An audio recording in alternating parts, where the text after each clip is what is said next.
El ataque de FOMO que tuvo ayer el mercado fue apoteósico y todo el mundo se empujaba para no perderse la subida. FOMO total. Y sorprendentemente esta mañana Goldman no decía eso en su artículo de cierre, o lo decía un poco así de pasada. No sé por qué, pero me estarán templando gaitas. Pero es que fíjense en esto. Mayor caída en 2 días del SQ. Put call. Este es el SQ Put Call normalizado del SP500 a un mes, medido en desviaciones típicas, menos 4,6 sigmas, menos 4,6 desviaciones típicas.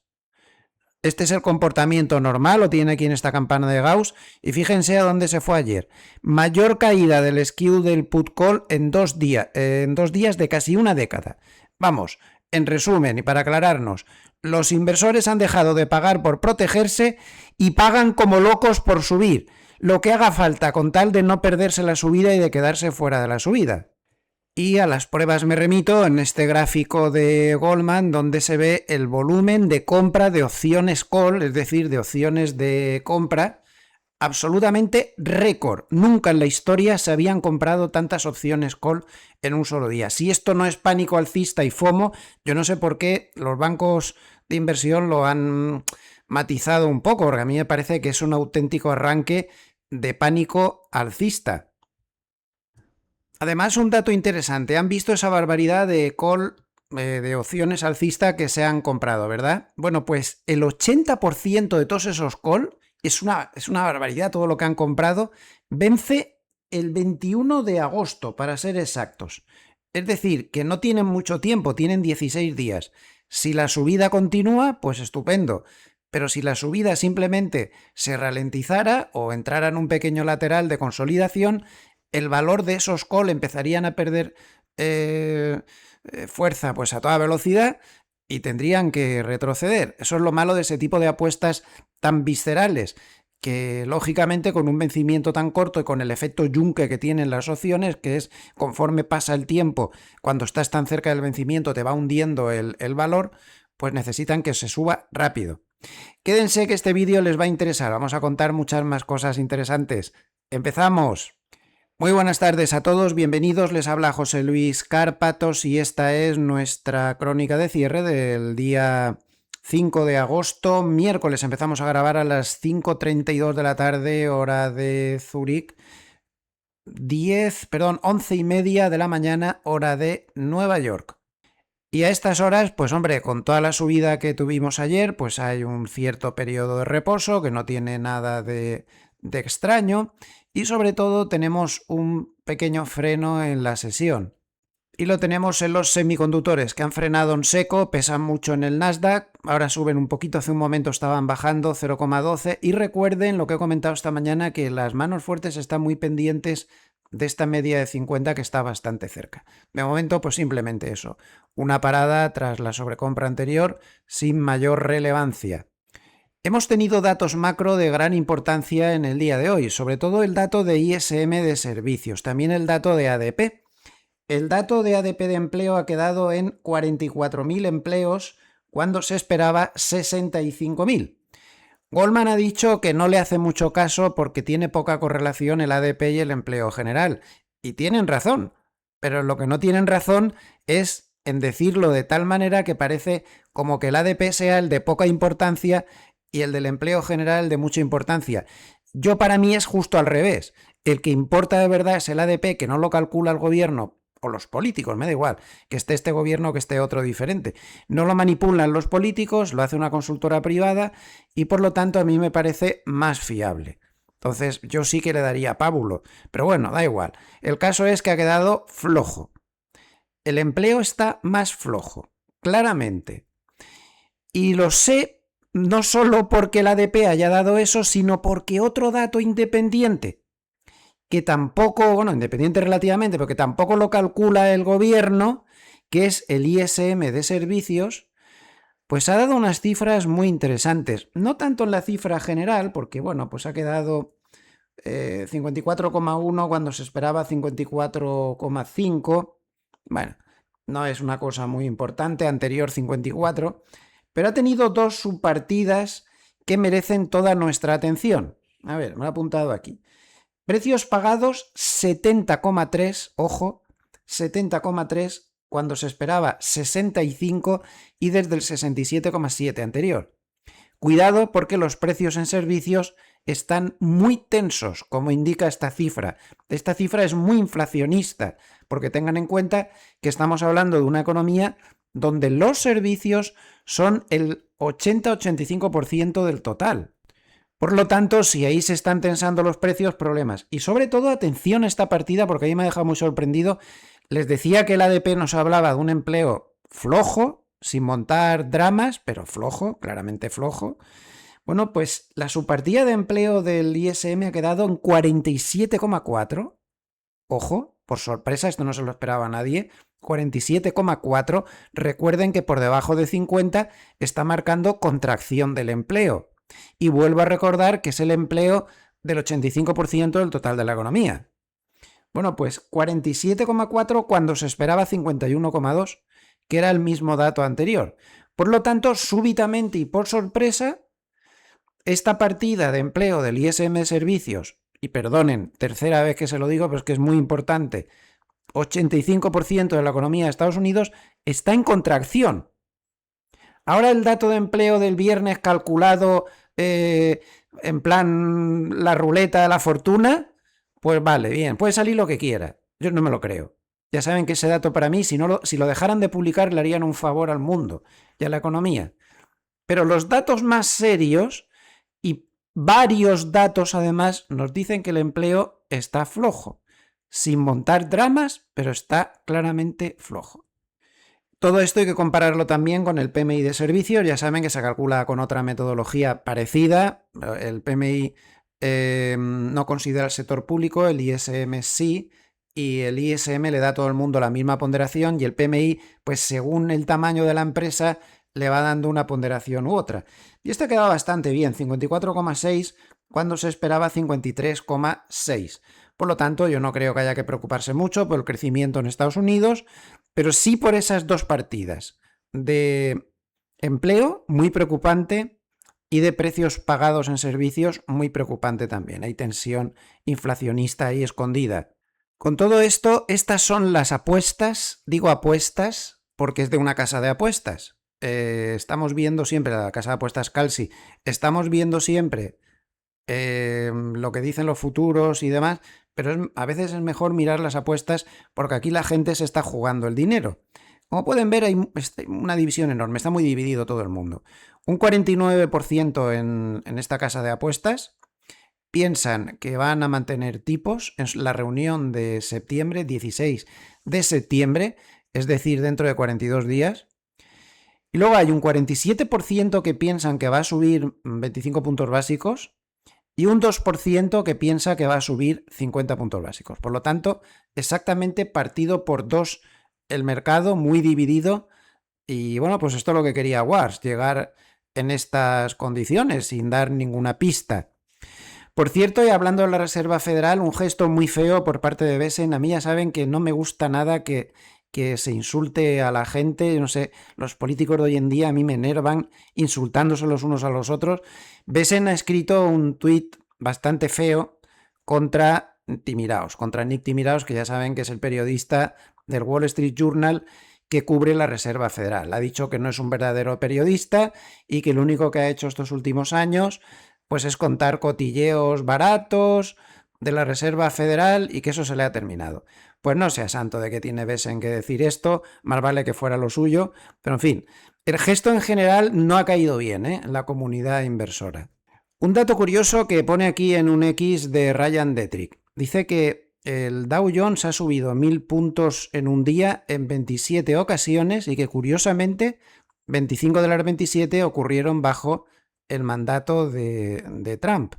Bueno, aquí también hay que hacer muchas puntualizaciones, ¿no? Porque no es lo mismo subir 1000 puntos ahora, que está muchísimo más alto que hace 8 años, ¿no? Que estaba mucho más bajo, evidentemente. Y recientemente pues está Trump en el poder. Pero aún así, bueno, no deja de ser curioso. Otro dato curioso es que, bueno, como ya les he comentado esta mañana, el SP500 ha tenido un rally en 4 días pues realmente de los que se ven pocas veces. Y aquí esta casa NextGen se ha molestado en calcular qué ha pasado históricamente con este tipo de cosas. Bueno, pues cuando el SP500 tiene rallies de 4 días o 5 tan grandes como este, al cabo de una semana en promedio se queda plano, al cabo de 2 semanas se pone en rojo una media de menos 0,6 y al cabo de un mes está en rojo también con una media de 0,3. Y el tanto por ciento en positivo a 2 semanas es del 40 y a un mes es del 20 tan solo. Bueno, no deja de ser curioso, la muestra es bastante pequeña y hay que hacerle un relativo caso, pero bueno, yo les aporto datos curiosos por si les pueden servir para su propio análisis. Otro dato interesante, tomen nota, saben que ha habido varios días de intervención donde Estados Unidos físicamente también ha intervenido, junto con el Banco Central de Japón y el de Corea. Y una curiosidad, lo dice la prensa suiza hoy en titulares. Estados Unidos, cuando ha intervenido a favor del yen, compraba yenes, pero en lugar de vender dólares, ha estado vendiendo euros. Detalle curioso para nuestros seguidores más técnicos. O sea que la intervención Estados Unidos la ha hecho comprando yenes, pero vendiendo euros y no vendiendo dólares. Aquí tengo un gráfico un poco más calmado de lo que pasó ayer con los call, que lo he puesto en la apertura. Bueno, pues fue el día de mayor apuesta alcista registrado nunca en la historia en el SP500. Nunca se había visto nada igual. 4,01 millones de contratos. Call. En un solo día. La media de 12 meses es de 2,1 millones. Y esto es, pues, prácticamente el doble. Una euforia, un FOMO total. A las opciones descontaban un movimiento de 0,40 en cualquier dirección y realmente se ha producido un movimiento 4,5 veces más de lo previsto y todo al alza. El episodio comparable más reciente, comparable, no igual, según Goldman sería diciembre de 2016. Como les decía, no me parece preocupante el estado de la economía de Estados Unidos y fíjense el dato de Producto Interior Bruto de Atlanta. Este ya saben que es un indicador macro que tiene la Reserva Federal de Atlanta para intentar pronosticar qué va a pasar con el Producto Interior Bruto. El segundo trimestre quedó francamente débil, más 1,5, pero observen ahora mismo cómo está el indicador. A fecha 4 de agosto estaba dando una subida en el tercer trimestre del 5,9%. Tampoco parece muy preocupante. Lo que me preocupan son los precios. Y el empleo, como ya he comentado, ese ISM de servicios. Respecto al tema del petróleo, estamos como siempre. No paran de anunciar Biden ni Trump que el acuerdo primero dijo ayer, luego dijeron hoy, ahora dicen que en las próximas 48 horas. Irán sigue negándolo todo y la única realidad es que parece que Irán y Omán sí que han llegado a un acuerdo, pero ese acuerdo es a base de pagar peajes, con una rebaja de 60 días, eso sí, pero luego peajes, con el control absoluto de Irán, entrar por Irán y salir por Omán. Todo ese es el plan. Y bajo el control total de Irán de los que entran y de los que salen y cobrando peajes en cuanto pasen los 60 días. Da la sensación de que ese acuerdo entre Irán y Omán, en el que no formaba parte Estados Unidos, es el acuerdo del que está hablando Estados Unidos. Pero claro, esto es tremendamente inestable y además Irán dice que de momento no lo va a poner en vigor. Y por si fuera poco, los hutíes están tocando las narices, como ya he comentado en la crónica de media sesión, atacando el norte del Mar Rojo. El norte. Todo el mundo está evitando el paso de Bab el-Mandeb, pero es que donde están atacando es por aquí, por el norte, por toda esta zona, para cortarles un poco la ruta de escape a los barcos de Arabia Saudita que se van por el canal de Suez para dar toda la vuelta por África. Ojo con esto porque muy favorable no parece. Además, creo que han hundido un buque con drones submarinos, además. Uno de los factores más positivos de la jornada lo estamos teniendo en Nvidia, que sube cerca de un 4% después de que SpaceX, que a su vez está cayendo mucho, no han gustado nada sus resultados. Es que sigo sin ver absolutamente nada que justifique esa valoración tan exagerada que se le dio en la salida a bolsa, ¿no? Bueno, pues SpaceX ha dicho que solo va a usar productos de Nvidia en la construcción, el mantenimiento de varios centros de datos, dejando fuera a los demás. Y esto pues ha sentado muy bien a Nvidia, que como digo, pues está subiendo con ganas. Apple, por su parte, ha tenido buenas noticias de Bank of America, ya que ha reiterado su recomendación de compra. Son alcistas en Apple. Kaspari ha hecho declaraciones. Recuerden que Kaspari es uno de los disidentes de la última reunión de la Reserva Federal. Él pedía subir tipos. Ha dicho que él no está a favor de subir tipos bruscamente, sino de ir poco a poco. Por eso proponía empezar ya.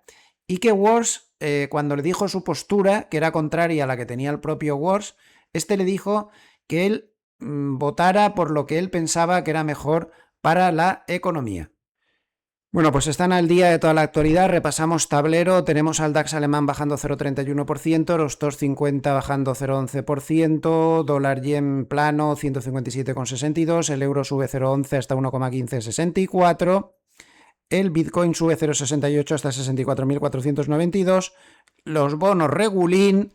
No le ha gustado nada al bono americano a 10 años ese ISM de precios pagados, aunque ha tenido el ADP por otro lado que le era favorable, pero esa partida de precios pagados no le ha gustado y además hay mucha desconfianza en el mercado de bonos hacia la Reserva Federal, que no se nos olvide.